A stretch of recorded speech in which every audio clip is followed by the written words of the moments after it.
एक बार फिर स्वागत है। मैं हूं प्रतीक त्रिवेदी। बातचीत के सिलसिले को शुरू करने के लिए एक बार फिर से हाजिर हूं। शुरुआत यह है कि यहां से काफिला कोलकाता के लिए रवाना होना है। पहले लखनऊ और लखनऊ के आसपास के जगह पे शो, उसके बाद धीरे से कोलकाता और बंगाल की तरफ भैया जी कहीं अपना काफिला लेकर बढ़ेंगे।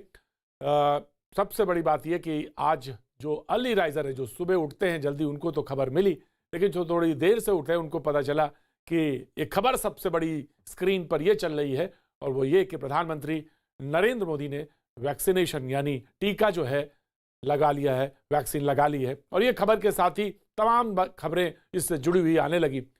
वैक्सीनेशन का ये दूसरा चरण है, और जिसमें खास बात यह रही कि देश के प्रधानमंत्री ने एम्स जाकर स्वदेशी कोवैक्सीन की पहली डोज ली। अपने ट्विटर हैंडल से उन्होंने फिर वैक्सीनेशन की फोटो शेयर करी। तमाम लोगों ने उनके कपड़े को लेकर और जो नर्स है उसको लेकर भी टिप्पणी की, उसका भी जवाब आया। वो सब भी बातचीत का हिस्सा होगा।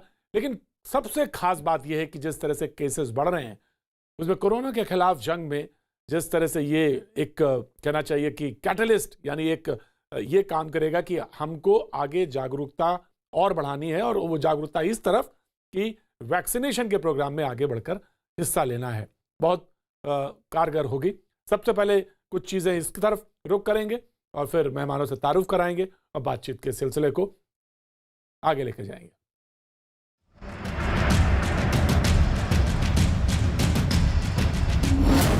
महामारी के खिलाफ वैक्सीनेशन का दूसरा चरण। पीएम मोदी ने लगवाई कोरोना वैक्सीन। एम्स में दी गई कोवैक्सीन की पहली डोज।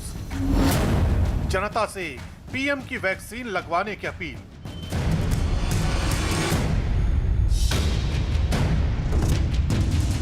दिल्ली के एम्स से आई ये तस्वीरें कोरोना महामारी के खिलाफ लड़ी जा रही उस ऐतिहासिक जंग की गवाह हैं, जिसका साक्षी खुद देश के प्रधानमंत्री नरेंद्र मोदी बने।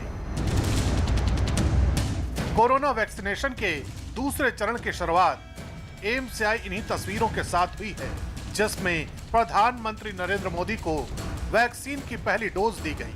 इस दौरान पीएम मोदी ने अपने ट्विटर हैंडल पर न सिर्फ वैक्सीनेशन की फोटो शेयर की, बल्कि लोगों से भी कोरोना के खिलाफ लड़ाई में बढ़ चढ़कर हिस्सा लेने की अपील की। मैंने एम्स में कोरोना के वैक्सीन की पहली डोज लगवाई। कोरोना से चल रही लड़ाई में हमारे डॉक्टरों और वैज्ञानिकों ने अच्छा काम किया है। मैं उन सभी से अपील करता हूं जो वैक्सीन लेने के लिए योग्य हैं, आओ हम सब साथ में भारत को कोरोना मुक्त बनाएं। कोरोना वैक्सीन के खिलाफ विरोधियों की तमाम अफवाहों पर प्रहार करते हुए पीएम मोदी ने आगे आकर वैक्सीन के दूसरे चरण का आगाज किया। इस दौरान पीएम मोदी बिना किसी तय कार्यक्रम के एम्स पहुंचे, ताकि आम लोगों को उनकी वजह से किसी दिक्कत का सामना न करना पड़े। एम्स पहुंचते ही पीएम मोदी को सुबह 6:25 पर वैक्सीन की पहली डोज दी गई। पीएम मोदी को ये डोज पुदुचेरी की नर्स निवेदा ने लगाई।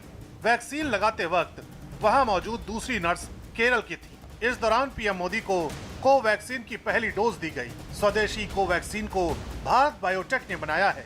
अब पीएम मोदी को इस वैक्सीन की दूसरी डोज 28 दिन बाद दी जाएगी। पीएम मोदी के वैक्सीनेशन पर एम्स के डायरेक्टर रणदीप गुलेरिया ने भी साफ कहा है कि पीएम ने वैक्सीन लगवाकर देश को बड़ा मैसेज दिया है। प्रधानमंत्री जी ने बहुत 2-3 मैसेजेस दिए हैं। एक मैसेज ये कि जैसे उनकी बारी आए वो बिल्कुल उन्होंने हेजिटेट नहीं किया, एकदम सबसे पहले आगे आए और देश को एक बहुत बड़ा संदेश दिया कि सब लोग जैसे जैसे उनकी बारी आती है आगे आके टीका लगाएं। उन्होंने भारत की बनी हुई वैक्सीन, जो भारत में ही बनी है, कोवैक्सीन जो भारत बायोटेक की है, उसको चुना और वो ही वैक्सीन लगाई। वो एक और बड़ा देश के लिए संदेश है कि मेड इन इंडिया, जो truly made in India vaccine है, वो उन्होंने चुनी। और जो लोगों में कोई भी शंका थी कि ये वैक्सीन सेफ है या ये इफेक्टिव है, वो अब नहीं होनी चाहिए। प्रधानमंत्री जी ने भी ये वैक्सीन जो है आगे आके लगाई। कोरोना के खिलाफ वैक्सीनेशन का जो दूसरा चरण शुरू हुआ है, उसमें कुछ बेहद अहम बातों को भी समझना जरूरी है। दिल्ली में कुल 192 अस्पतालों में वैक्सीनेशन का बंदोबस्त किया गया है, जिनमें 136 निजी अस्पताल हैं, जबकि 56 सरकारी अस्पताल हैं। प्राइवेट हॉस्पिटल के लिए वैक्सीन की कीमत 250 रुपए प्रति डोज रखी गई है, जबकि सरकारी अस्पतालों में वैक्सीन मुफ्त में लगाई जाएगी। यानी 2 डोज की कीमत प्राइवेट अस्पताल में 500 रुपए होगी, तो सरकारी अस्पताल में इसके लिए कोई कीमत नहीं चुकानी होगी। अब टीका लगवाने वाले की मर्जी पर यह निर्भर करता है कि वो प्राइवेट अस्पताल में जाकर टीका लगवाए या फिर सरकारी अस्पताल में। वैक्सीनेट करने के लिए मुझे बुलाया गया था और इधर आने के बाद पता चला कि सर आ रहे हैं। सर से मिलकर अच्छा लगा, सर ने अच्छी बात की है। सर को भारत बायोटेक की कोवैक्सीन दिया गया है फर्स्ट डोज, अभी 28 डेज में सेकेंड डोज पेंडिंग है। पूछताछ की है सर हम कहाँ से बिलोंग करते वगैरह, बात हुए सर से, और वैक्सीन देने के बाद सर ने बोला लगा भी दिए, पता भी नहीं चला करके। दरअसल इस चरण में जिन लोगों को टीका लगाया जाना है उनमें एक खास उम्र के तबके को शामिल किया गया है। दिल्ली में 60 साल से ज्यादा उम्र के लोगों को वैक्सीन दी जा रही है। दिल्ली में 45 प्लस ऐसे लोगों को वैक्सीन दी जा रही है जो किसी पुरानी गंभीर बीमारी से पीड़ित हैं। इस दौरान बिहार विधानसभा में वैक्सीनेशन किया जाएगा। बिहार में सभी विधायकों और विधानसभा के कर्मचारियों और अधिकारियों का वैक्सीनेशन किया जाएगा। बिहार विधान परिषद के सभी सदस्यों को टीका लगाया जाएगा। ऐसी घटना नहीं है कि प्रधानमंत्री जी भी पारी के प्रोटोकॉल का पालन कर रहे हों। यही सवाल है कि उन्होंने एम्स में जाके भारतीय नर्सों के बीच में भारतीय इंफ्रास्ट्रक्चर का उपयोग करके उसके बाद उन्होंने नियम। देखिए, लोगों समाज के सेहत सलामती का एक तरफ संदेश है, दूसरी तरफ जो मेड इन इंडिया वैक्सीन है उस पर जो लोग सियासी वैक्सीन चढ़ा रहे थे उनको भी जो है ये बहुत बड़ा सबक है, बहुत बड़ा संदेश है। एक अंतिम सवाल, आपका क्या शेड्यूल बना है अब इसे टीकाकरण? हमने अपना रजिस्ट्रेशन करा लिया है और हम भी वैक्सीनेशन कराएंगे। दरअसल इस दूसरे चरण में पहले चरण की ही तरह रजिस्ट्रेशन कराना जरूरी है, उसी के बाद कोई शख्स टीका लगवा सकता है। वैक्सीनेशन की प्रक्रिया को इस तरह से समझिए। कोविन 2.0 पोर्टल पर रजिस्ट्रेशन करवाना होगा। रजिस्ट्रेशन के बाद आपके पास एसएमएस आएगा। एसएमएस में वैक्सीनेशन सेंटर की जानकारी होगी। तय समय पर सेंटर पहुंचना जरूरी है। सेंटर पर भी रजिस्ट्रेशन की सुविधा होगी। पहचान पत्र जरूर साथ रखें। नियमित दवाएं जरूर लें। वैक्सीन हेजिटेंसी भी लोगों में दूर हो, सारे देश के लोगों को कॉन्फिडेंस भी आए वैक्सीन के प्रति, और स्वयं उसके लिए अगर कोई मान लो कोई कहता है कि ये खतरनाक है या ये वैक्सीन जो है इसमें कमी है, तो प्रधानमंत्री जी ने खुद उसको लेकर सारे देश को एक बड़ा पवित्र संदेश दिया है। पीएम मोदी ने जिस उत्साह के साथ दूसरे चरण में वैक्सीन लगवाई है उसके भी कई मायने हैं। एक तो वैक्सीनेशन में तेजी आएगी तो लोगों का वैक्सीन के प्रति भरोसा भी बढ़ेगा। पीएम मोदी के वैक्सीनेशन से अफवाहों पर भी लगाम कसेगी, साथ ही आत्मनिर्भर भारत का सपना भी साकार होगा। और सबसे बड़ी बात ये कि इस वैक्सीनेशन की वजह से विदेशों में भारत की साख में भी इजाफा होगा। प्रधानमंत्री ने जब टीका लगा तो एक खुशनुमा माहौल भी बनाया, जिसे सेंस ऑफ ह्यूमर कहते हैं। उन्होंने नेताओं पर कुछ टिप्पणी की, उसके बाद कुछ जब हंसी मजाक हुआ उसके बीच में लगाया और पूछा, कहा कि ये लग भी गया, पता भी नहीं चला। बहरहाल जैसे ही ये टीका लगा उसके बाद जो राजनीति का टीका लगा वो भी कम नहीं था, वो भी बड़ा कारगर था और तमाम जगह उस पर बातचीत शुरू हो गई। और उसी के मद्देनज़र आज जो मेहमान हमारे साथ मौजूद हैं उनसे मैं आपका तारुफ कराऊंगा और बातचीत का सिलसिला तो यहीं से शुरू होगा, लेकिन बंगाल तक चला जाए तो कोई बहुत बड़ी बात नहीं, क्योंकि जो हमारे शो का एक खासियत ये है कि बात यहाँ से शुरू हुई है और कहाँ जाके रुके थे तो बात करने वाले ही बताएंगे। सुरेंद्र राजपूत जी मुस्कुरा रहे हैं। कल मुलाकात होगी लखनऊ में आपसे। सुरेंद्र राजपूत जी कांग्रेस का पक्ष रखने के लिए हमारे साथ मौजूद हैं। जी जी जी, बहुत बहुत शुक्रिया। संजू वर्मा जी हमारे साथ मौजूद हैं, बीजेपी का पक्ष रखने के लिए मौजूद है। बहुत बहुत शुक्रिया संजू जी। कैसी हैं आप? कैसी हैं? अच्छी हूँ, आप कैसे हैं? मैं अच्छा हूँ, खैरियत से हूँ। अच्छी हूँ प्रतीक जी। और आपने रजिस्ट्रेशन करा लिया वैक्सीनेशन के लिए या अभी नहीं कराना है या थोड़ा सा अभी वेट करना है? अभी वेट करना है थोड़ा। अच्छा, वेट करना है, ठीक है। और हमारे साथ ए के वाजपेयी जी लोक जनशक्ति पार्टी से मौजूद हैं। आपने करवाया वाजपेयी साहब कि अभी वेट कर रहे हैं? हाँ, हमारी कैटेगरी का नंबर आ गया है तो अब कल करवाएंगे हम जाके। वैसे तो लगते तो युवा हैं आप, जरूरत अब आ गया है। मुझे तो उम्मीद ही नहीं था कि आप ये कहेंगे। नंबर कैटेगरी में आ गया है हमारा। आ गया, वाह, बहुत बहुत बधाई, बहुत बहुत बधाई। राजकुमार भाटी जी समाजवादी पार्टी का पक्ष रखने के लिए हमारे साथ मौजूद हैं। बहुत बहुत शुक्रिया राजकुमार जी।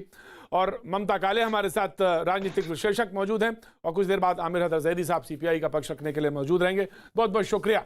सुरेंद्र राजपूत जी, प्रधानमंत्री ने कहा और तमाम सारे लोगों ने भी कहा कि अब तो कोई शको शुबा रहनी नहीं चाहिए और जो बातें थी वो तो बिसार दीजिए और आगे आके टीका लगाने का जो प्रोग्राम है उसमें बढ़ चढ़ कर हिस्सा लेना चाहिए। लेकिन फिर भी कहीं ना कहीं राजनीति के टीके लगी गए। सुरेंद्र राजपूत जी।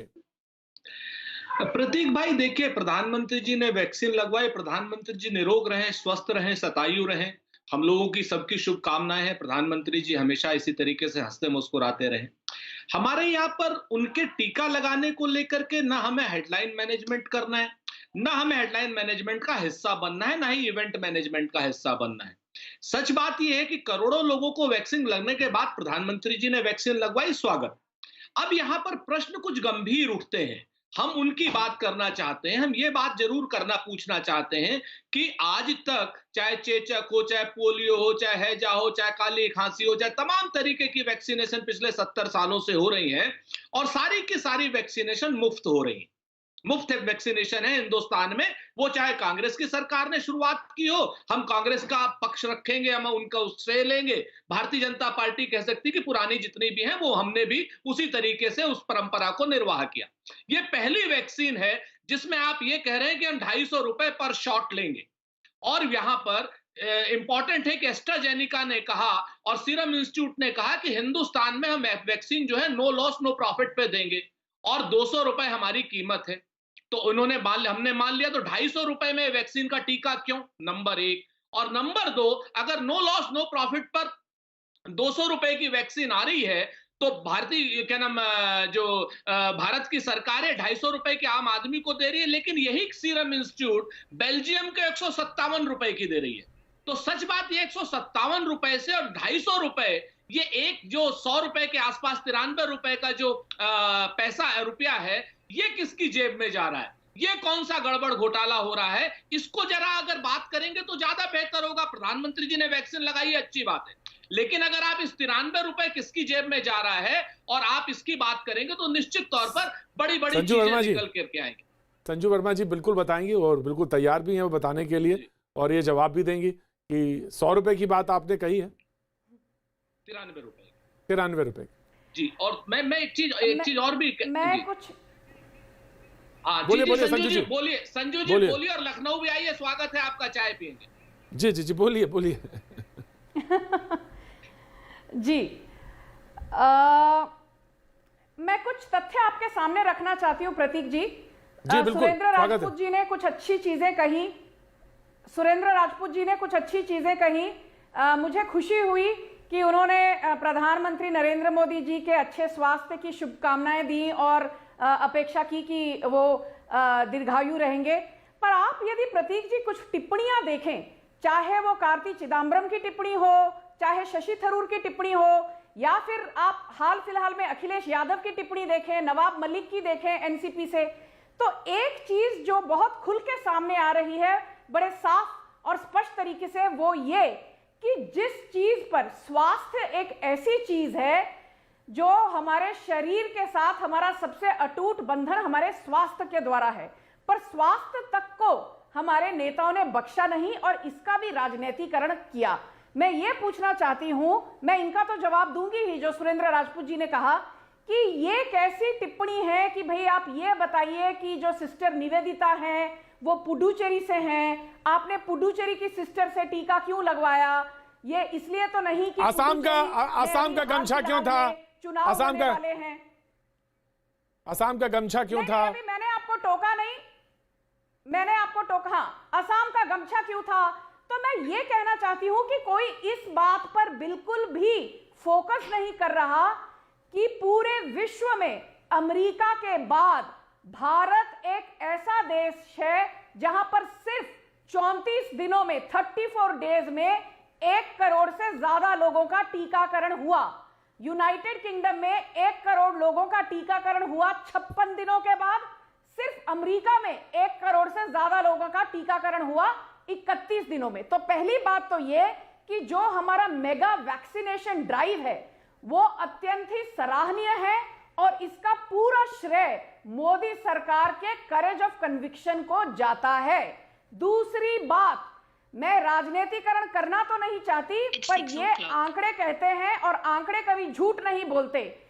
प्रतीक जी, आपको पता होगा कि पिछले 24 घंटे में 113 मौतें हुई हैं कोविड के कारण और इन 113 मौतों में से 80% से ज्यादा सिर्फ 2 राज्यों से हुई हैं, महाराष्ट्र और केरल।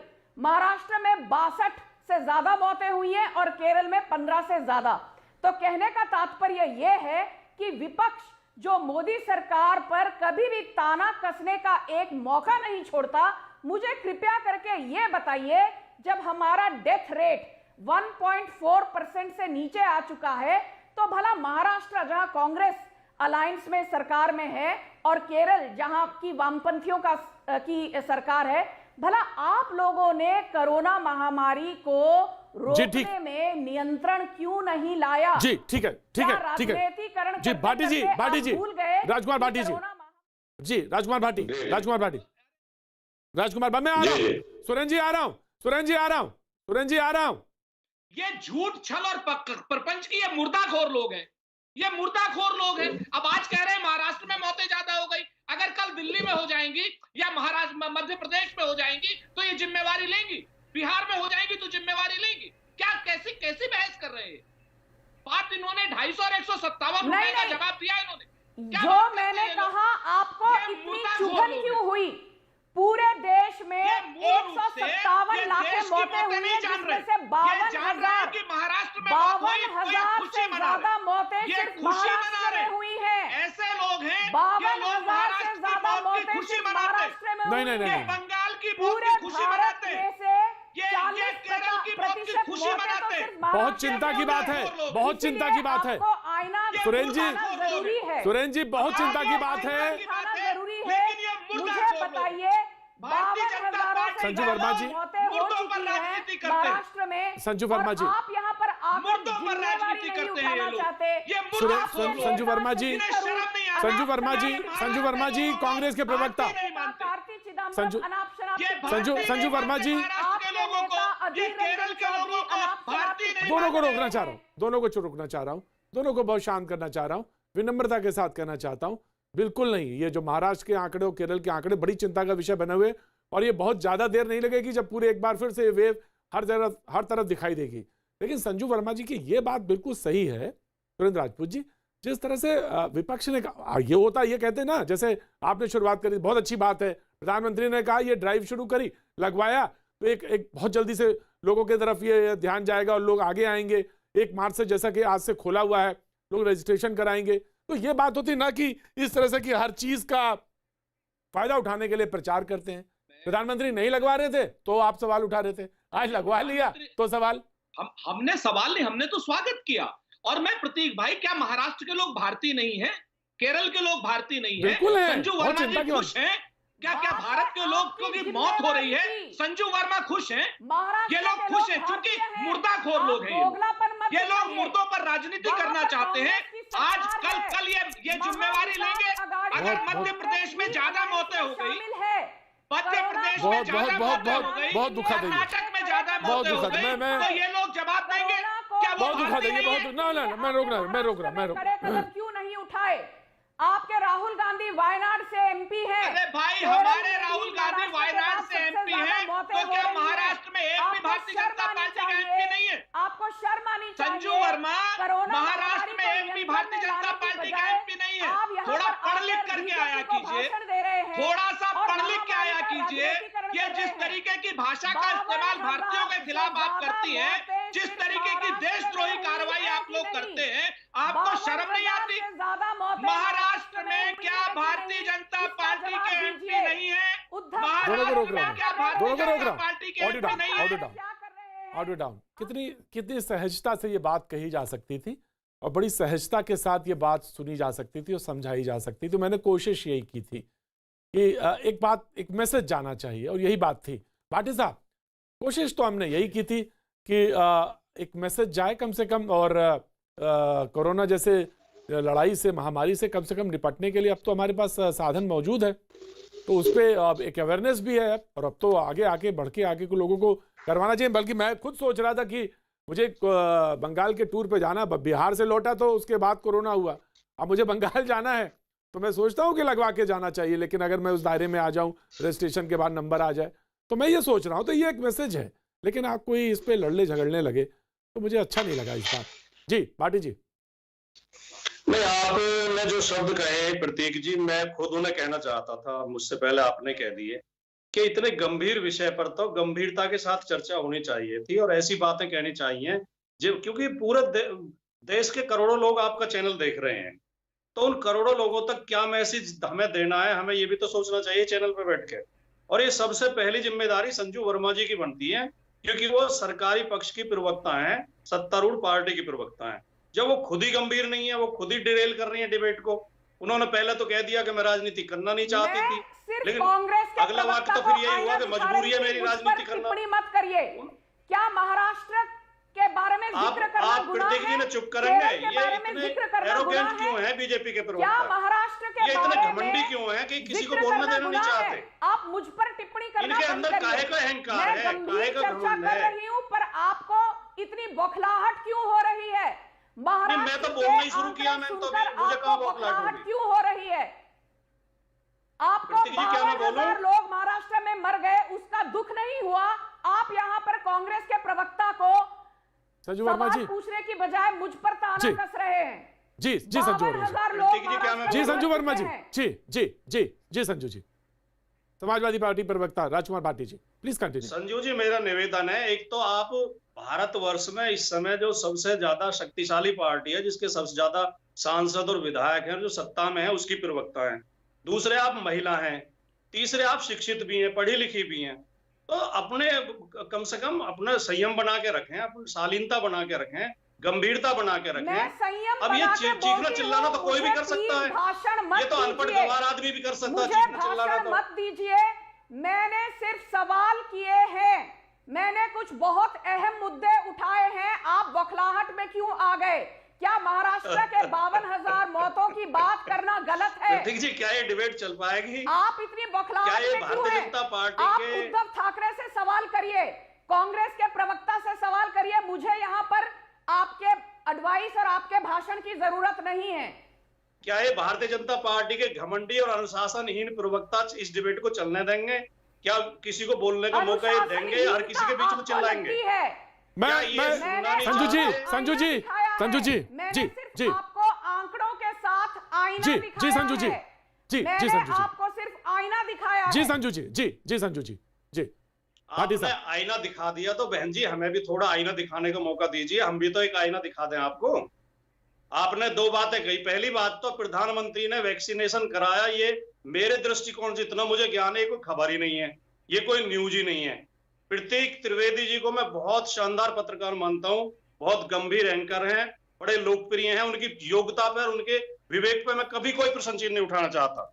लेकिन पत्रकारिता का भाटी जी मेरे ऊपर क्यों बार-बार भाटी जी मेरे ऊपर कपड़ा पहना था, भाटी जी मेरे ऊपर क्यों कैसे पहुंचे, किस तरह वैक्सीनेशन हुआ, ये खबर हमने तो पत्रकारिता पढ़ी थी, तो हमें तो बताया जाता था कि कुत्ता आदमी को काटे तो कोई न्यूज नहीं है, लेकिन आदमी कुत्ते को काट ले तो न्यूज है। तो ये तो कोई अस्वाभाविक बात तो हुई नहीं। दूसरी बात, जो आप आंकड़े दे रही हैं, 1 करोड़ से ज्यादा वैक्सीनेशन हो चुका, 1.5 महीने के अंदर फाइनल जो वैक्सीनेशन हुआ, जिसे दूसरी डोज लगी है, वो केवल 24,900 को लगा है मेरी जानकारी में, जहां तक खबर है। अगर इस स्पीड से देखें, इसी स्पीड से वैक्सीनेशन अगर हुआ, तो 40 साल में वैक्सीनेशन कर पाएंगे हम भारतवर्ष में। 140 करोड़ आबादी है हमारी, 140 से भी ऊपर पहुंच रही है। दूसरी बात, जब शुरू में बाकी सारे देशों में जिनके आप प्रशंसक हैं, उन देशों में वहां के राष्ट्राध्यक्षों ने पहले वैक्सीनेशन कराया, राष्ट्रपतियों ने, प्रधानमंत्रियों ने वैक्सीनेशन कराया, अपने परिवार के साथ जाके कराया, अपनी पत्नियों के साथ जाके कराया। जब प्रधानमंत्री नहीं करा रहे थे, विपक्ष कह रहा था वो क्यों नहीं करा रहे, शुरुआत उन्हें करनी चाहिए थी, तब तो इसमें उनकी महानता बता रहे थे आप कि बाकी लोगों को लग जाएगा तब कराएंगे। अब बाकी लोगों को तो लगा नहीं है, सबका नंबर तो आया नहीं है अभी, और अगर आएगा, अगर इसी स्पीड से चला तो 40 साल बाद आएगा। तो प्रधानमंत्री जी ने बीच में क्यों करा लिया? कहीं ये इसलिए तो इवेंट नहीं किया गया कि आज 25 रुपए घरेलू गैस पे बढ़ाए गए हैं, 25 रुपए सिलेंडर महंगा हुआ है, 800 से ऊपर सिलेंडर की कीमत पहुंच गई है। इन बातों पे चर्चा ना हो, बीच बीच में इस तरह के दिखावे करते रहे, इस तरह के ड्रामे करते रहे, उसमें तो हमारे प्रधानमंत्री मारे। जब किसी के रोने की चर्चा होगी तो बढ़िया रो के दिखा देंगे, जब किसी के हंसने की चर्चा होगी तो बढ़िया हंस के दिखा देंगे। तो क्या ये इवेंट मैनेजमेंट ना कहा जाए इसे? बाकी अगर आप गंभीर होती हो, गंभीरता से चर्चा करती, दोनों को रोकना चाहता हूँ, अपील करती हो, दोनों को रोकना चाहता हूँ, दोनों को रोकता हूँ। जी भाटी साहब आ रहा हूँ, भाटी साहब। कंट्रोल में सबसे बुरी स्थिति अगर इस भारतवर्ष में रही है तो गुजरात और मध्य प्रदेश की रही है। सबसे ज्यादा शिकायतें गुजरात और मध्य प्रदेश से आई हैं। आप झूठ बोलेंगे चैनल पे बैठ के, फिर आप कहेंगे कि हमें कोप क्यों कर रहे हैं? कोप तो किया ही जाएगा। वाजपेयी जी दोनों को ऑडियो रोकूंगा। भाटी जी, आपने कुछ सवाल मुझसे भी पूछा, तकाजा ये है कि जरूरी नहीं उसी समय जवाब दे दिया जाए, थोड़ी देर बाद देंगे, आराम से देंगे। आप भी अपने, हम भी अपने, जरूरी थोड़ी ना ये कोई लड़ाई झगड़ा किया जाए। अरे आप अपने आपको जवाब देंगे, जरूर देंगे। वाजपेयी जी जरा बोलिए, जल्दी बोलिए कि आखिर ये बात क्या थी कि खबर कैसे बन गई? ये खबर तो नहीं बनी, लोगों ने कहा इससे तो उत्साह बढ़ता है और इससे एक मैसेज गया है और मैसेज अक्रॉस द कंट्री गया है, तो ये जो उत्साहवर्धन होगा और लोग जल्दी जल्दी आएंगे और जो सही थोड़ा सा संशय था दिमाग से वो भी टूटेगा लोगों के लिए। वाजपेयी जी देखिए प्रतीक जी, ऐसा है कि कौन सी खबर बनेगी, कब बनेगी, ये तो आप लोगों का काम है। और प्रधानमंत्री कोई साधारण आदमी तो होता नहीं, प्रधानमंत्री तो 130 करोड़ लोगों को रिप्रेजेंट करता है, तो उसका तो हर एक्शन हर तरीके से काउंट किया जाता है, ये तो आप मान के चलेंगे। और दूसरी बात यह है कि आप देख रहे हैं पिछले 6-6.5 साल से और खास तौर से कोरोना काल में प्रधानमंत्री जी ने 24/7 रख के और किस तरह से जनता को संभाल के मोरल बूस्टअप करके कॉन्फिडेंस दिया। चाहे उन्होंने थाली बजवाने का काम किया, चाहे दिए दलवाने का काम किया, और अल्टीमेटली आप देखिए पूरे विश्व में रिकॉर्ड, सबसे कम केसेस हुए हैं, सबसे कम मौतें हुई हैं भारत में। और इस पे कोरोना पे कितना मजाक उड़ाया था विपक्ष के साथियों ने। समाजवादी पार्टी ने तो हद ही कर दी थी। एक नेता ने कहा जी कि नपुंसक हो जाएंगे अगर ये दवाई लगवा ली तो। एक ने कह दिया ये तो बीजेपी की वैक्सीन है इसलिए हम तो लगवाएंगे ही नहीं। तो मतलब गुमराह करने की कोशिश हर इशू पे की गई है, चाहे वो हेल्थ से मामला है, चाहे रोजगार का मामला है, चाहे जीएसटी का मामला है, चाहे नोटबंदी का मामला है, चाहे राफेल का बालाकोट में एयर स्ट्राइक की, तब भी ये लोग तो गुमराह करने की कोशिश कर रहे थे। और अभी रिसेंटली जो किसानों का आंदोलन चल रहा है उसमें भी क्या असर है? किसानों के आंदोलन में कोई कसर छोड़ी है? अब तो खुल के आ गए राजनीतिक पार्टियां और कह रही हैं इसको 2024 तक चलाएंगे और इसका जवाब देंगे। और जबकि हकीकत यह है कि किसानों का ये कानून हूबहू पंजाब में 2013 से लागू है, तो क्या इनके पास जवाब है? देखिए प्रधानमंत्री ने जब नहीं लगवाई थी तो कहते लगवाते क्यों नहीं। प्रधानमंत्री बहुत ही पाक साफ नीयत से और तरीके से चलने वाले इंसान हैं। उन्होंने कहा जब मेरी बारी आएगी, जब प्रोटोकॉल बनेगा तो मैं लगवाऊंगा। और प्रधानमंत्री ने क्यों, विपक्ष के शरद पवार ने भी लगवाई है और ने मुख्यमंत्री भी लगवा रहे हैं, तो इसको इस तरीके से क्यों देखा जाएगा? और देखिए नजर कहां गई, नजर गई कि गमछा कौन सा है, नर्स कौन से नाम है। अरे भाई अगर वो नर्स फॉर्चुनेटली अगर वो पांडिचेरी की महिला है तो वो अगर उसने अपना नाम बता दिया तो उसमें क्या हो गया? ये तो हम लोग भी करते हैं कि डॉक्टर के पास गए तो पहले पूछा नाम क्या है। आमिर हैदर जैदी साहब को भी ले लेते हैं। चीज में इनको आमिर हैदर जैदी साहब आएगी। आमिर हैदर जैदी साहब जवाब दीजिए। बैठे हुए सुरेंद्र राजपूत जी, इन्होंने तो करप्शन का एलिगेशन लगा दिया। भाई इनका माइंडसेट यही है, जब ये सत्ता में थे तो हर चीज में करप्शन किया करते थे। जी मैं लेफ्ट से ले लेता हूं व्यू। हमने 157 रुपए और 250 रुपए की बात रखी है तो निश्चित तौर पर आपको उस बात का जवाब देना चाहिए। और अगर हम करप्शन का आरोप लगा रहे हैं तो आपकी जिम्मेवारी है, आप जवाब दो। बिल्कुल बिल्कुल करिए, विपक्ष की राजनीति करिए, खूब मैं आऊंगा, जवाब पे भी आऊंगा, जवाब पे आऊंगा। बिल्कुल मैं पहले ओपन रिमार्क ले लेता हूं। Aamir Haider Zaidi sahab very quick remark. Aamir Haider Zaidi sahab quick remark, opening remark. Aamir Haider Zaidi sahab debate पर जी। देखिए राजकुमार भाई जो हैं वो हमारे मुद्दे उठा रहे हैं, लेकिन उन्हें पता होना चाहिए जब प्रधानमंत्री मुद्दे तो वाजपेयी जी ने उठा दिए, वाजपेयी जी ने मुद्दे सारे गिनाए।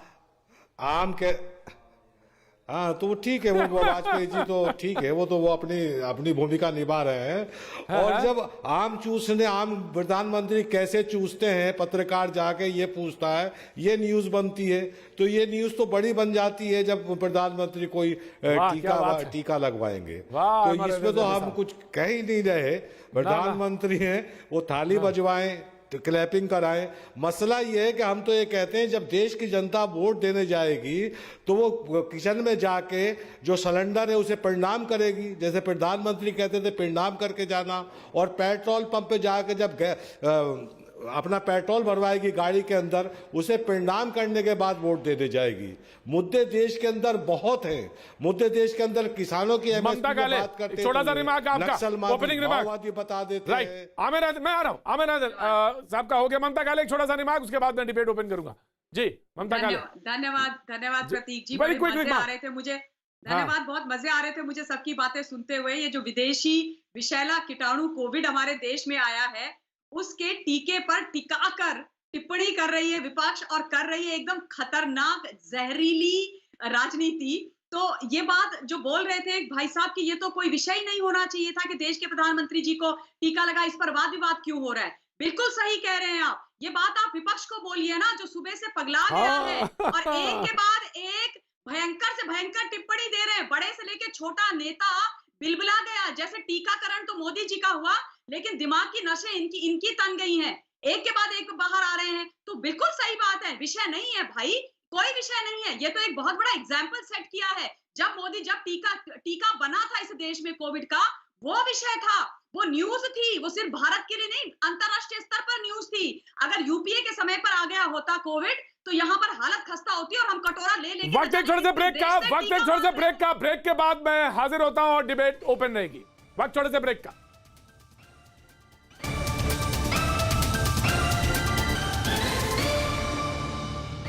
भैया जी कहीं में आपका एक बार फिर स्वागत है। बातचीत के सिलसिले को एक बार फिर से शुरू करेंगे।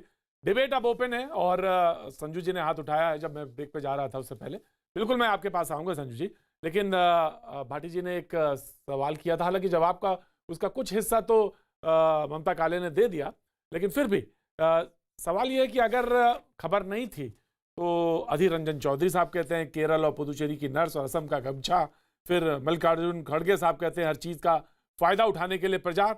आप अगर इस पर रिएक्शन ही ना करें, अगर आपको लगता है ये खबर इतनी बड़ी नहीं है, इस पर कोई अहमियत नहीं दी जानी चाहिए, अगर आप खुद इस पर अहमियत इतनी देंगे तो मीडिया का तो काम यह है कि आपकी आवाज़ को भी उठाएगा और अगर कहीं सत्ता पक्ष से कोई चीज़ है तो उसको भी उठा देगा। जी मैं भाटी जी कुछ कहना चाहते हैं, फिर उसके बाद मैं आता हूँ आपके पास। मैं सिर्फ इतना कहना चाहता हूँ प्रतीक जी के सवाल इसलिए उठते हैं कि माननीय प्रधानमंत्री जी ने 3 साल पहले एक ट्वीट किया था कि संस्कृत विश्व की सबसे प्राचीन भाषा है, और इसमें शायद कोई संदेह नहीं है, सभी लोग मानते हैं, दुनिया में कोई गुंजाइश नहीं। अब क्योंकि तमिलनाडु में चुनाव है तो आज प्रधानमंत्री कह रहे हैं कि तमिल विश्व की सबसे प्राचीन भाषा है। अब प्रधानमंत्री जी जब इस तरह गुमराह करते एक है तो ये क्यों ना सोचा जाएगा कि पुडुचेरी को इसलिए लाया गया कि वहाँ चुनाव है। तमिल तो ये नहीं कहा उन्होंने, तमिल सबसे पुरानी भाषा, उन्होंने कहा कि भाषाओं में से एक है, उसका जो विकास क्रम है उसके ऊपर बात कर रहे थे। मैंने उनका ट्वीट विकास क्रम में प्राचीनतम भाषा। जी संजू वर्मा। प्रतीक जी, मैं कबीर जी के कुछ दो दोहे बोलना चाहती हूँ। सही बात लगे बेमानी, सही बात लगे बेमानी, झूठ की है जनता दीवानी। सही बात लगे बेमानी, झूठ की है जनता दीवानी। सही बात इनको हजम कहाँ है, सही बात इनको हजम कहाँ है, झूठ की फैलाई बूटी। सही बात इनको हजम कहाँ है, इन्होंने झूठ की है फैलाई बूटी। संजू जी संजू जी ऑडियो एक मिनट रोकूंगा। संजू जी आप संजू जी आप भी झूठी हो जाएंगी। ना ना ना ना ना संजू जी, ये भाषा ही नहीं है कबीर की, ये भाषा ही नहीं है कबीर की। जिन्होंने पढ़ा है कबीर को वो जानते हैं ये भाषा कबीर की नहीं। कबीर को मत कहिए, वो व्हाट्सएप ग्रुप से आ जाते हैं, उनको मत कोट करिए, कहिए ये बात हम कहना चाहते हैं। तो इसमें दुआ हम भी सुनाते हैं। नो ऑडियो सारी क्लोज मैं संजू वर्मा को दे रहा हूं। उन्होंने साखी लिखी है, साखियां हैं उनकी, और वो दोहा का फॉर्म है, मानता हूं, लेकिन ये कबीर का नहीं, क्योंकि वो भाषा नहीं है कबीर की। जिन्होंने कबीर को पढ़ा है वो जानते हैं ना। Sir Sanju Verma ji will continue. जी ओके प्रतीक जी, मैं वापस कहना चाहती हूं, सही बात इनको हजम कहां है। झूठ की इन्होंने फैलाई बूटी और ये पूरी तरह से लागू होती है ये बात, समाजवादी पार्टी हो या कांग्रेस हो। एक तो ये झूठ बोलते हैं, दूसरा ये झूठ डंके की चोट पर बोलते हैं, तीसरा ये दोगले भी हैं। मैं पूछना चाहती हूं राजकुमार बाटी से, आपने आकर यहां पर मुझ पर पर्सनल टिप्पणी की। आपके पार्टी की खुद की नेत्री अपर्णा यादव ने कहा है समाजवादी पार्टी में औरतों की खिल्ली उड़ाई जाती है, उनका आदर सम्मान नहीं होता। तो अगली बार भाजपा को प्रवचन देने से पहले खुद देखिए आपकी पार्टी में औरतों का क्या हाल है। अभी आते हैं असली मुद्दे पर। असली मुद्दे पर प्रतीक जी, मैं हमेशा कहती हूं आंकड़े कभी झूठ नहीं बोलते। पहली बात, हमारा रिकवरी रेट है 97.3%, जो कि विश्व का सबसे हाईएस्ट रिकवरी रेट है। तो कोरोना महामारी को नियंत्रण में लाने के लिए जितना काम मोदी सरकार ने किया है, शायद ही विश्व में किसी ने इस तरह का सक्षम काम किया है। दूसरी बात, हमारा टेस्ट पॉजिटिविटी रेट सिर्फ 1.3% है, जबकि कहते हैं अभी भी कैलिफोर्निया और फ्लोरिडा जैसे शहरों में टेस्ट पॉजिटिविटी रेट अमेरिका में 7% से ज्यादा है, इसीलिए महामारी नियंत्रण में नहीं आ रही। तीसरी और सबसे अहम बात और सबसे अहम आंकड़ा होता है जिसको बोला जाता है एक्टिव केस लोड। हमारा एक्टिव केस लोड करंटली सिर्फ 1.26% है और एक्टिव केसेस सिर्फ 1.3 लाख, 1.5 लाख से कम। तो ये कहना कि मोदी सरकार ने कोरोना महामारी को नियंत्रण में लाने के लिए कुछ नहीं कहा, कुछ नहीं किया, ये विपक्ष की बौखलाहट चलाते रहिए प्रवचन। अच्छा नहीं आगे देखिए संजू वर्मा ने जो गलत बोला वो मैंने टोक दिया। जो संजू वर्मा जी ने जी देखिए एक संजू वर्मा बताइए जी, संजू जी ऑडियो डाउन संजू वर्मा जी ऑडियो डाउन। देखिए संजू वर्मा जी ने जो गलत बोला वो मैंने टोक दिया, ठीक है। जो उन्होंने आंकड़े दिए वो आंकड़े ठीक हैं, उन्होंने आंकड़े अपने रखे, आंकड़ों के हिसाब से वो बात कर रही हैं। लेकिन हाँ, एक शब्द पे जरूर मुझे भी एतराज है, वो बार बार 2 बार यूज किया, दोगला। ये शब्द अच्छा नहीं है, ये शब्द अच्छा नहीं। ऑडियो सुरेंद्र राजपूत जी, दोगला शब्द इस्तेमाल नहीं होना चाहिए जी। तीन बातें महत्वपूर्ण हैं।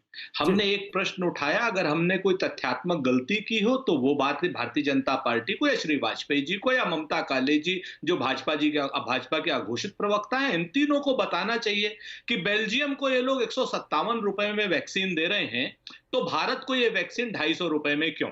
ये 93 रुपए किसकी जेब में जा रहे हैं?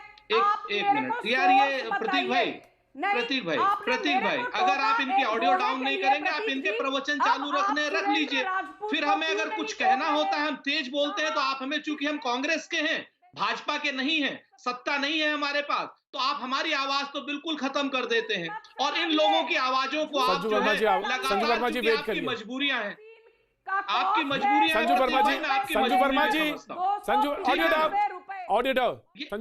संजू वर्मा जी, मैं आपको क्लैरिफिकेशन दूंगा। आप बार बार बोलती हूँ, गाली मुझे पड़ती हैं काम के लिए, आप बोल देती है बीच में। Sanju Verma ji now please listen me. Sanju Verma ji please now listen. Sanju Verma ji, I will give you chance to clarify. आप बीच में बोलती हैं, क्या होता है, प्रवक्ता इरिटेट होता है और गाली मुझे देता है। वो कहता है आपकी मजबूरी। अरे मेरी काहे की मजबूरी भाई, मेरी कोई मजबूरी नहीं है, हम काम ढंग से करते हैं, ईमानदारी से काम करते हैं। अरे दिल पे हाथ मैं दिल पे हाथ ही नहीं रखता, मैं दिमाग पे हाथ रखता हूँ और दिमाग से बात करता हूँ। मैंने कभी डिविएशन नहीं किया। और सुरेंद्र राजपूत जी, and you know me very well, and Surendra Rajput ji, you know me very well। कोई हो, अगर किसी ने गलत बोला तो मेरे लिए वो गलत है। मैंने कहा दोगला शब्द गलत होता है, उसको इस्तेमाल नहीं होना चाहिए। अब थोड़ा सा मैं आपसे तथ्यात्मक बातें कर लेता हूँ। मैंने कहा ना, इन तीनों प्रवक्ता, दो घोषित और एक अघोषित प्रवक्ता, तीनों गलत बात है, ये गलत है।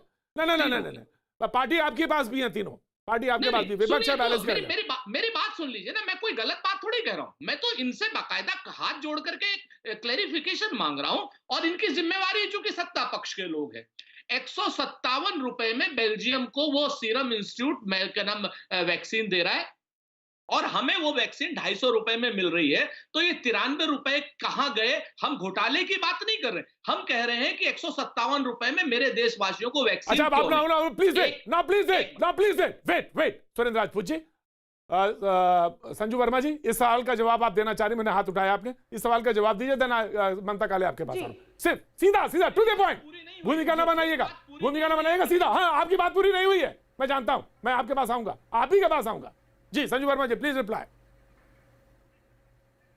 जी थैंक यू प्रतीक जी। पहले तो प्रतीक जी मैं क्षमा चाहती हूं कि मेरे कारण आपको विपक्ष के प्रवक्ताओं से डांट पड़ती है, तो सीधा जवाब दीजिए ना। मैं ये कहना चाहती हूं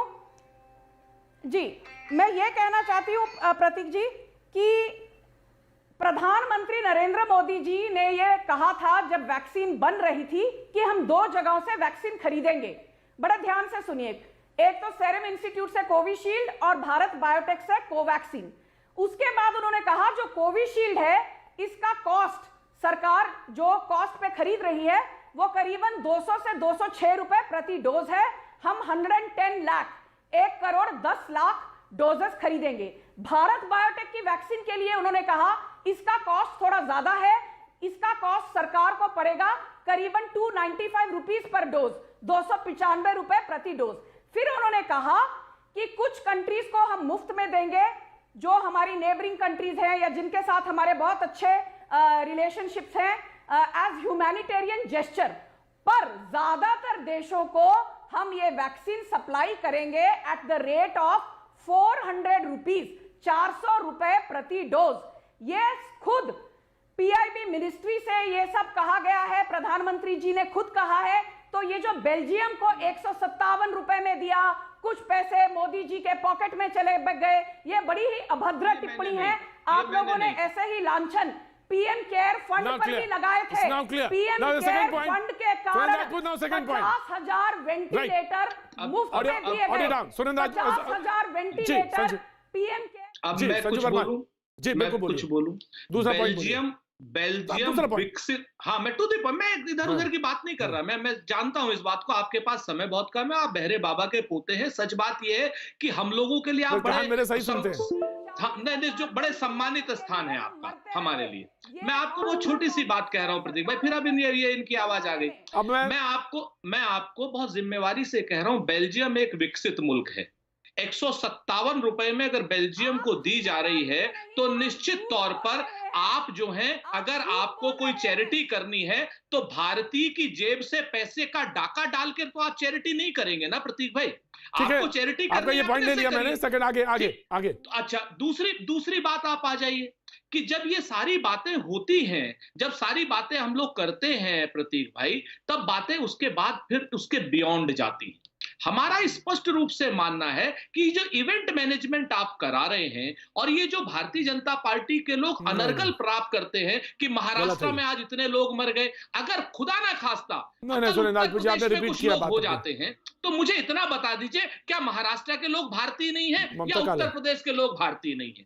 इस तरीके के जो अनर्गल प्रलाप है और जो ममता काले जी ने आरोप लगाए स्पष्ट रूप से, मेरा स्पष्ट रूप से कहना है कि यहाँ पर जो प्राइवेट हॉस्पिटल्स हैं, आप इस चीज को देखिए कि दिल्ली में सरकारी अस्पताल है, सुरेंद्र भाई में जो है, अरे बोलने दो भैया, मैंने बहुत कम बोला है, 30 सेकंड भी नहीं बोला, बोलने दीजिए ना। मैंने 30 सेकंड भी नहीं बोला, मुझे बोलने दीजिए। आप पूरा बहुत धन्यवाद भी आइए, आपका स्वागत है एक बहन के रूप में। जी बिल्कुल सुरेंद्र भाई, बिल्कुल आऊंगी। पहली बात तो मैं सुरेंद्र भाई को ये बोलना चाहती हूँ, 250 रुपए की बहुत चिंता है आपको। सुरेंद्र भाई, आपका टीका लग गया क्या? अगर नहीं लगा तो मैं आपके 250 रुपए भर दूंगी, आप इतना परेशान मत हो। पहली बात। सुरेंद्र राजपूत के 250 का नहीं है जी। दूसरी बात, मैंने कह दिया, पहले कह दिया। सुरेंद्र भाई सुन लीजिए, मैंने बिल्कुल नहीं बीच में बोला, मैंने कुछ नहीं बीच में बोला। आप सब लोग मेरी बात सुनेंगे। देखिए, जहां तक अभी तक तमाम तरीके की बात हो रही थी, एक ये हो रहा था कि भाजपा की मैं अघोषित प्रवक्ता हूं। देखिए, मैं कहां की हूं, क्या नहीं है, सुरेंद्र भाई उसके बारे में डिस्कशन होगा, लेकिन हिंदुस्तान की सरकार के बारे में बोलने के लिए, इस देश के आदरणीय प्रधानमंत्री के बारे में बोलने के लिए और उनका पक्ष रखने के लिए किसी हिंदुस्तान के जिम्मेदार और जागरूक नागरिक को किसी पार्टी का राष्ट्रीय प्रवक्ता होने की आवश्यकता नहीं है। मैं बोलती थी, बोलती बहुत अच्छी बात, बोलती रहूं। बहुत अच्छी बात है, बहुत अच्छी बात से लगी रही है ममता जी, बहुत अच्छी बात। आपको जिम्मेवारी वाली पोस्ट मिलेगी इस पे। स्टॉन्च सपोर्टर हम भी आपकी सिफारिश करेंगे कि आपको जिम्मेवारी वाली पोस्ट मिले। अरे भाई सुरेंद्र भाई, आपको करने की जरूरत नहीं, आप मेरा बैकग्राउंड चलिए नहीं करेंगे, आप चिंता मत कीजिए, आप वैसे ही जिम्मेवारी ले लीजिए। मैं लखनऊ आऊंगी, नहीं तो आप यहाँ आएगा, चाय पे चर्चा करेंगे, फिर मैं आपको बताऊंगी। ये अरे कल ही आ जाइए ना प्रतीक जी के साथ, कल के प्रोग्राम में। दूसरी बात, आप सुरेंद्र भाई दूसरी बात सुन लीजिए। अब आप कह रहे हैं कि इवेंट मैनेजमेंट, आज देश के प्रधानमंत्री जी को टीका लगा, आपने बोल दिया कि वो एक इवेंट था जिसका मैनेजमेंट हुआ। जब टीका प्रधानमंत्री जी ने बनाया तब आपने तारीफ नहीं करी, तब और आप लोगों ने बोला कि उन्होंने टीका क्यों नहीं लगाया। आज टीका लगा, राम, ये टीका प्रधानमंत्री जी ने बनाया कि वैज्ञानिकों ने बनाया? सुनिए ना, प्रधानमंत्री जी तो हवा में रडार उड़ाते हैं बादलों में। गांधी समुद्र में छलांग लगा करके तैरने ये टीका प्रधानमंत्री जी ने बनाया। प्रतीक भाई, ये इतने झूठ आपके चैनल पर चलेंगे। उसके बाद उनके 6 पैक दिखाए जाते हैं, उसको इवेंट मैनेजमेंट कहते हैं। ये प्रधानमंत्री जी ने टीका बना दिया, ये नई जानकारी ममता जी ने दी। अब इसी को कहते हैं। Audio down. सुरेंद्र राजपूत जी, आज आपको क्या हुआ? टीका तो वैज्ञानिक बनाते हैं। जब रॉकेट जब जाता है अंतरिक्ष में उपग्रह लेकर, तो कोई भी सरकार रही हो, चाहे इंदिरा जी रही हो, चाहे मनमोहन जी रहे हो, तो रॉकेट और उपग्रह उन्होंने थोड़े ना बनाया था। तालियां तो हमने भी बजाई थी ना, और श्रेय तो दिया था ना हमने। हम श्रेय नहीं देते हैं क्या? उनकी सदारत में ये प्रोग्राम हो रहा था। जैसे ये तमाम सारे लोग बैठे हैं, ये किसी को श्रेय देने की बात होती है ना। आज आपने क्या हुआ? आपको वक्त एक छोटे से ब्रेक के बाद में फिर आता हूं।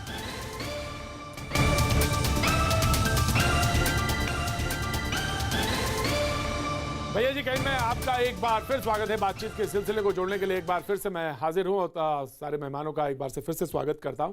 देखिए, पूरी बातचीत है, बहस है, बहस में बहुत सारा हिस्सा आपको लगेगा ये मेरे इस्तेमाल का नहीं है। कभी कभी ये भी लगता है कि आखिर ये बहस हो क्यों रही है, इसका क्या मतलब है। ये तमाम सारे सवाल आम लोगों के टेलीविजन में आजकल जो डिबेट देखते हैं, उनके दिमाग में, जहन में ये बात आती है। लेकिन मैं आपसे सारे लोगों से जो टेलीविजन देख रहे हैं उनसे एक निवेदन जरूर करना चाहूँगा कि वैक्सीनेशन के प्रोग्राम के लिए आगे आएँ, और ख़ास तौर से ये जो कोरोना महामारी है, क्योंकि अगर हमें बहुत फौरी तौर पे खड़े होना है, इस इकॉनमी को बिल्कुल दुरुस्त रखना है या उसको पटरी पे लाते हुए देखना है, तो इन सारी चीज़ों के लिए ऑफिस में आना जाना शुरू करना है, सड़कों पे फिर से वो रौनक की चीज़ें दिखाई दें, तो इन सब के लिए बहुत ज़रूरी है कि वैक्सीनेशन के प्रोग्राम में आगे आना पड़ेगा, बढ़ चढ़ कर हिस्सा लेना पड़ेगा। उसके लिए रजिस्ट्रेशन कराना ज़रूरी है। लेकिन हाँ, ये बात सच है कि वैक्सीनेशन के बाद भी मास्क लगाना बेहद ज़रूरी है, और वो बहुत बहुत एहतियात की ज़रूरत है। सीपीआई के प्रवक्ता हमारे साथ आमिर हैदर जैदी साहब मौजूद हैं। उनका चांस बनता है। वाजपेयी जी को जाना था, इसलिए वो पैनल से उन्होंने विदा ली है। आमिर हैदर जैदी साहब। प्रतीक भाई, 50 घंटे के प्रोग्राम में 30 सेकंड बड़ी नाइंसाफी है तो बहरहाल एक किसी ने मुझसे कहा शाही में किसी ने मुझसे कहा कि जैसे जैसे पार्टी होती जा रही है वैसे वैसे आप टाइम भी देते जा रहे हैं। तो मैंने कहा नहीं, ये तो नाइंसाफी है, ये तो मेरे हिसाब से तो उनको टाइम मिलेगा। तो ये बात तो किसी ने कहा मुझसे कि जैसी पार्टी है उस हिसाब से आप टाइम देते हैं क्या? मैं कहा नहीं, बिल्कुल टाइम पूरा मिलेगा। बोलिए आमिर हैदर जैदी साहब। चलो चलिए, आज आए रोबे शाही में हम वो बशर नहीं, कुछ आपकी तरह हमें जालिम का डर नहीं। क्या बात। सुरेंद्र भाई एक सवाल कर रहे थे कि साहब वो वैक्सीन इतने की नहीं। अरे भाई, प्रधान सेवक बहुत पहले कह चुके हैं कि वो गुजरात के, उनके खून में व्यापार है। जो शख्स 35 रुपए का पेट्रोल 100 रुपए लीटर बेच सकता है, वहां कुछ भी हो सकता है, वहां सब कुछ मुमकिन है। तो उस पर सवाल उठाना सुरेंद्र भाई इस समय गलत है। सवाल आप नहीं पूछ सकते इस समय प्रधान सेवक से। वो आम चूसें, मोर को दाना खिलाएं, या सिलेंडर 825 रुपए का करें, या पेट्रोल 100 रुपए लीटर करें। ये सवाल पूछने का हक आप विपक्ष का नहीं है। विपक्ष तो सिर्फ ये पूछे कि प्रधान सेवक कल गमछा कौन लगाए गए। तो इस चीजों पर मन नहीं होनी चाहिए। तो ये तो अब बेकार के सवाल हो गए। प्रधान सेवक व्यापारी है, उन्हें व्यापार करने दीजिए। मेरा इतना सा ही कमेंट काफी है। व्यापारी नहीं है, देश मुल्क के प्रधानमंत्री हैं। और जो बात उन्होंने कही है कि मैं उस बात को सीधे सीधे टिप्पणी के लिए संजू वर्मा जी के पास भेज देता हूं। जी संजू जी। प्रतीक जी, जो मैं अभी बहुत जल्दी अपनी बात खत्म करूंगी। एक तो आपने कहा 35 रुपए के पेट्रोल को आप बेच रहे हैं 90-100 रुपए जो भी, तो मैं आपको बता दूं कि 35 रुपए कॉस्ट नहीं है, बेसिक कॉस्ट 32 रुपए है। स्टेट के टैक्सेस 100 रुपए में 42 रुपए सिर्फ स्टेट के टैक्सेस हैं। सेंट्रल गवर्नमेंट के टैक्सेस सिर्फ 21.5 रुपए हैं। इसीलिए प्लीज मोदी सरकार पर टिप्पणी करने के पहले थोड़े आंकड़ों की समझ रखिए।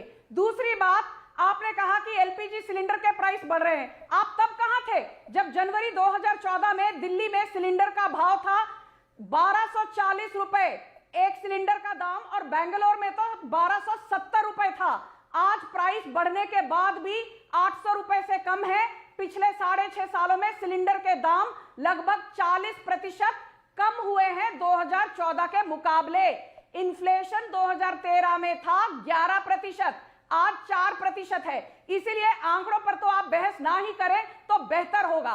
बात रहती है कोविड वैक्सीन की, तो ये मैं नहीं कह रही, बड़े ध्यान से सुनिए। ये एंटोनियो गुतेरेस जो यूनाइटेड नेशंस के सेक्रेटरी जनरल हैं, उनका एग्जैक्ट कोट ये है, the Modi government has built facilities during कोविड-19 which are the world's most precious assets. जो एसेट्स मोदी सरकार ने बनाए हैं कोविड महामारी के खिलाफ, वो दुनिया भर में वैश्विक तौर पे सबसे प्रेशियस एसेट्स हैं। आप ये जानकर ताज्जुब होगा आपको, 21 से ज्यादा कंट्रीज में हमने वैक्सीनेशन मुफ्त दी है, क्योंकि वहां के लोगों में क्षमता नहीं है वैक्सीन बनाने की या खरीदने की। हमने 81 करोड़ लोगों को राजकुमार भाटी जी का चांस बनता है। मैं आता हूँ, सुरेंद्रनाथ जी आ रहा, राजकुमार भाटी जी। चाहता हूँ कि संजू वर्मा जी बिल्कुल गलत आंकड़े पेश कर रही है, देश को गुमराह कर रही है।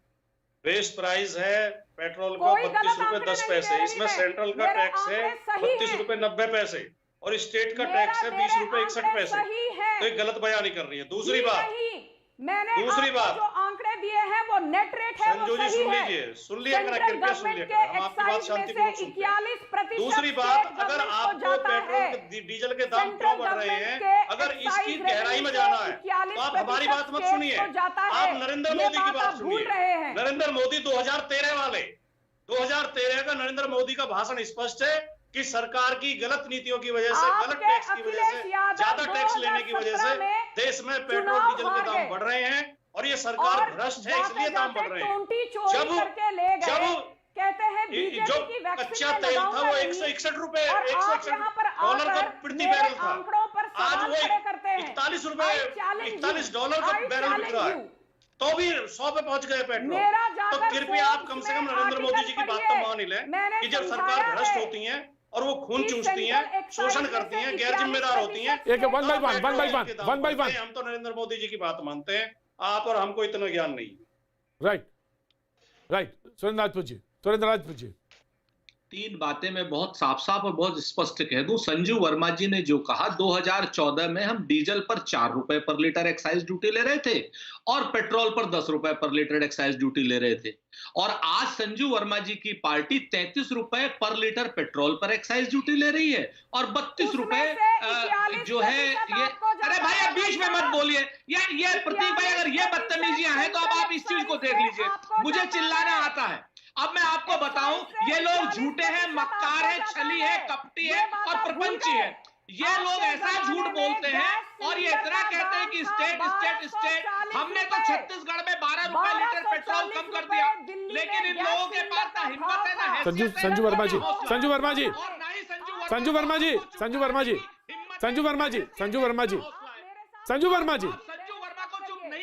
वर्मा जी ऑडियो डाउन। संजू वर्मा जी ऑडियो डाउन मैं दे दूंगा आपको। आपका चैनल संजू वर्मा को चुप नहीं करा सकता क्योंकि वो सत्ता पक्ष में है। इनको बीमारी हो गई है बीच में बोलने की। ये इनका अधिकार, उनका अहंकार हो गया है। ये सबको ये समझते हैं कि ये चैनल इनके पिताजी का है, नरेंद्र मोदी जी का है। आराम से इससे पहले कैसे बोल देंगे ये लोग, क्योंकि दूसरे की आवाज को दबा देना ये संजू वर्मा जी जैसे नाअहल प्रवक्ताओं का एक शौक भी हो गया है, अधिकार भी हो गया है, और आप जैसे लोगों की मजबूरियां हो गई हैं कि वो चुप हो जाते हैं। उनकी आवाज आप लोग नहीं बंद करते हैं। अगर तथ्यात्मक बात भी आती है तो उसका विषयांतर करके हम जैसे लोगों को गुस्सा करके आप लोग इधर उधर की बातें सुनना चाहते हैं। आप लोग अपनी विश्वसनीयता खत्म करना चाहते हैं। अरे महाराज, जैसे लोगों को मुझे क्षमा करें, मुझे क्षमा करें, मुझे क्षमा करें। आप संजू वर्मा जी चुप रहा करिए, काम कहाँ एंकर को डांट पड़ती है। और जो फिर इसके बाद होना कांग्रेस के प्रवक्ता हमको सुनाते हैं, चैनल की विश्वसनीयता खत्म होती है। अरे अब आप चैनल पे ना जाएं सुरेंद्र राजपूत जी, ना सुरेंद्र राजपूत जी, ना Surendra Rajput ji, Surendra Rajput ji, audio down, audio down. Surendra Rajput ji, आप मुझे कह रहे थे, मुझे कहते रहिए। अब आप तो फिर चैनल पे और पूरी चैनल की विश्वसनीयता पे सवाल उठाने लगते हैं। आप मुझे कह लीजिए, ये हो सकता है कि मैं एंकर के रूप में फेल होता हुआ दिखाई पड़ रहा हूं, लेकिन चैनल थोड़ी ना फेल होता हुआ। प्लेटफॉर्म है बड़ा, वो प्लेटफॉर्म है उसका, उस प्लेटफॉर्म में बड़े बड़े लोग आके प्रोग्राम करते हैं। तो आप मुझे कह लीजिए, कोई बात नहीं। आप बोलिए सुरेंद्र राजपूत जी, बोलिए आराम से बोलिए। अब सुनिए बात, जब 4 रुपए लीटर डीजल की एक्साइज थी और आज 33 रुपए है, तो सच बात यह है कि इसकी लूट, जो पेट्रोल के जो टैक्स की लूट है, उसका 21.5 लाख करोड़ रुपया गया कहां, संजीव वर्मा जी को बताना होगा।